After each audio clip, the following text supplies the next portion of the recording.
Thank you. You'll be sorry you clapped so long because we'll be out of time in no time. So I really want to get started. First of all, Tom Sherwood has stories he could tell about me, and he's not. So the best part is that it's mutually assured destruction. I could tell stories about him, too. So it works out really well. I'm really thrilled to see you here, especially since I know that you're really just here to stay dry. So I appreciate that especially. But I also wanted to talk to you about a book, a subject which it turns out never gets old. Little did I know when I set out to write this book about race that we would never stop talking about it in this country, that every few months there would be another little mini explosion, which of course us to navel gaze and freak out about it all over again. But that's not why I wrote this book. I wrote this book because I was approached by a publisher to write a book about Barack Obama, this freshman senator who I knew would never be president. So understand, first of all, that I am not a pundit for a reason, because I'm always wrong. But I did see the kernel of a bigger story here in my mind, which is it wasn't just about Barack Obama. It was about a whole generation of incredibly well-educated, smart, motivated, and most importantly, service-oriented African Americans who were getting the chance to walk through the doors their parents had opened. I realized when I sat down and started to think about how to write this book that some way or the other in my years in journalism, of which I'm now above 30, shockingly, that I had come across a lot of these people and that I had come across a lot of their stories. I want to read a little bit to you from the opening of the book because that tells you as much as I can tell you about how I came to write this. I learned how to cover race riots by telephone. They didn't pay me enough at my first newspaper job to venture onto the grounds of South Boston High School when bricks were being thrown. Instead, I would telephone the headmaster and ask him to relay to me the number of broken chairs in the cafeteria each day. A white colleague would then be dispatched to follow up and fill in the details for me. I've spent 30 years since then chronicling stories just like that, places where truth and consequences collide, rub up against each other, and shift history's course. And none of that prepared me for 2008 and the astonishing rise of Barack Obama.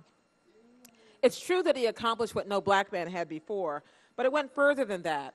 Simply as an exercise in efficient politics, Obama 08 rewrote the textbook. His accomplishment was historic and one that transformed how race and politics intersect in our society.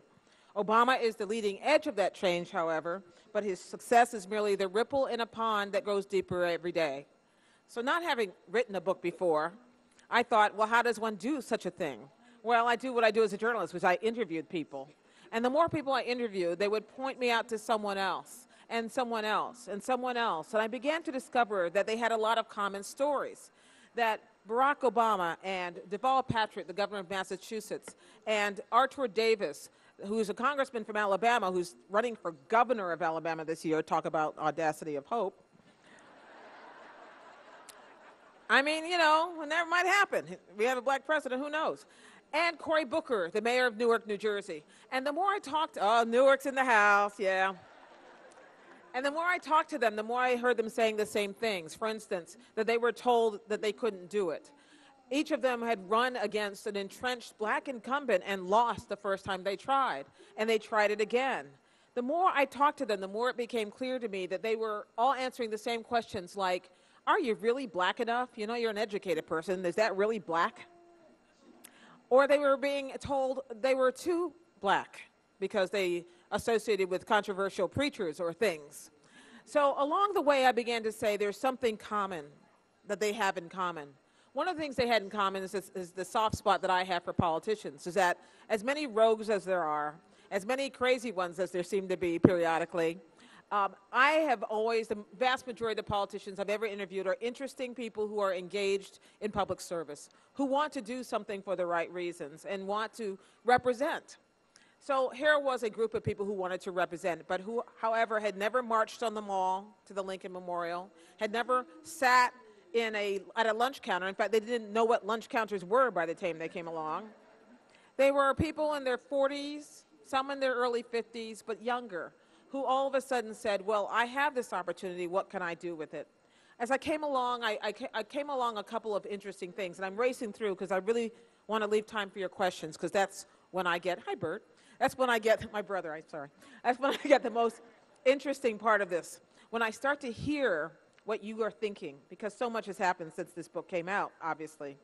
But I found out that there were legacy issues. There were fathers and daughters and mothers and sons who are passing the reins on to each other for the first time in the African American community. Kendrick Meek, who's running for senator from Florida, is the son of Carrie Meek, whose seat he literally inherited in Florida, his congressional seat. And the more Jesse Jackson Jr., of course, is the son of Jesse Jackson Sr., and told me some pretty revealing things about how he sees the world differently than the way his father sees the world. And his father agrees. I'd like to be at Thanksgiving at their house sometime. I think it would be very interesting. But the more I began to talk to them, the more I began to say we're at an interesting crossroads. And it's only proved itself to be more interesting as time has gone along. When Harvard professors are arrested on the front porch of their houses, all of a sudden we have another national debate. When a former president attributes criticism of the current president to race, we have another debate. Now, the question is the debate about whether race is good or bad? I happen to think it's a good thing. People think that Barack Obama represented some sort of post-racial ideal. I honestly don't understand why we are striving for a post-racial ideal. That we as Americans, I believe, can embrace what it is we are, understanding it's not all of whom we are. And if we can do that, we can begin to embrace each other and understand the accomplishments all around us. So I've been having a great time traveling the country and talking to people. I've had people in audiences say things to me like, why do you keep mentioning that he's black? Can't you just forget it? And I think, well, that's really interesting because I'm not sure why I would want to, unless you think it's a bad thing, and which causes them to think about it. I had another man say to me, you know, you're really well-spoken. And, which is a good thing since I'm on TV and all. But he said, you know, and so is the president. Does that mean that if all black people were well-spoken, that maybe they could all succeed? Now, in the audience, you can imagine there was a lot of that. And I said to him, well, are you telling me that all the white people you know are well-spoken? Because that's not my experience.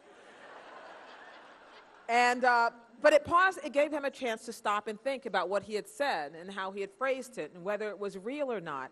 It actually gave me a chance to think also about people who have these conversations in their homes and never come out and have them in public. And they form entrenched opinions about each other without getting to know each other. We're at a wonderful crossroads in our history when it comes to leadership. And we have shown ourselves as a country capable of embracing all kinds of leadership. The question is, what do we do with that next? How do we embrace that? And how do we create a next generation of breakthrough who walk through the doors that these breakthroughs have created? So I want to stop there because I really want to get your questions, and I look forward to them. There are microphones here. There are microphones here. Thank you. Thank you. Oh, you always have to beware the first person who comes to the mic. I'm just telling you. Hi. How do you see associating with certain black preachers affecting the blackness of a candidate? Okay, my father was a preacher, right? First question. So certain black preachers isn't necessarily the problem. He's referring, I think, as I was referring to, the Jeremiah Wright episode, in which Barack Obama, I don't have to tell you what it is, Barack Obama's pastor said some pretty explosive things. And after a certain amount of time, the candidate had to disassociate himself from it. What was wrong and what went wrong with Barack Obama and his pastor and anybody who associates with someone controversial is not race, and it's not even what he said. It's difference.